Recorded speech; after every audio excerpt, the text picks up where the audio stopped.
भारतीय जनता पक्षाचा विचार केला तर पुन्हा एकदा सर्वात जास्त स्ट्राइक रेट आपला आहे।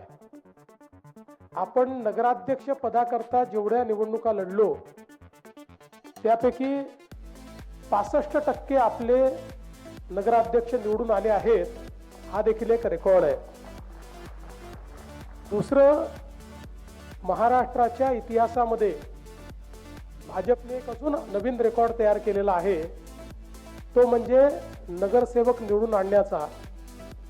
मागच्या निवडणुकीमध्ये भाजपचे 2017 साली आपणच एक नंबर पक्ष होतो, पण आपले 1500 नगरसेवक निवडून आले होते। यावेळी जवळपास 3000च्या वर नगरसेवक, दुप्पटीपेक्षा जास्त नगरसेवक हे भाजपचे निवडून आले आहेत।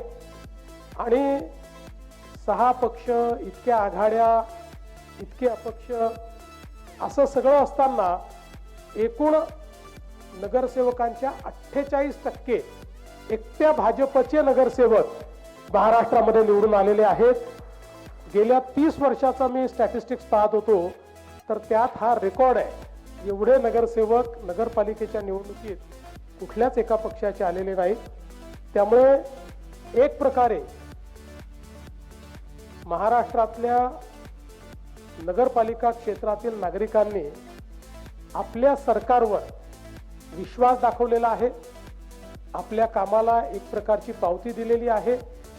आणि विशेषतः देशामध्ये आपले नेते माननीय नरेंद्र मोदीजी यांनी विश्वास आणि विकास याचं जे राजकारण तयार केलेलं आहे, त्याला प्रतिसाद हा प्रत्येक निवडणुकीमध्ये त्या ठिकाणी मिळतो आहे।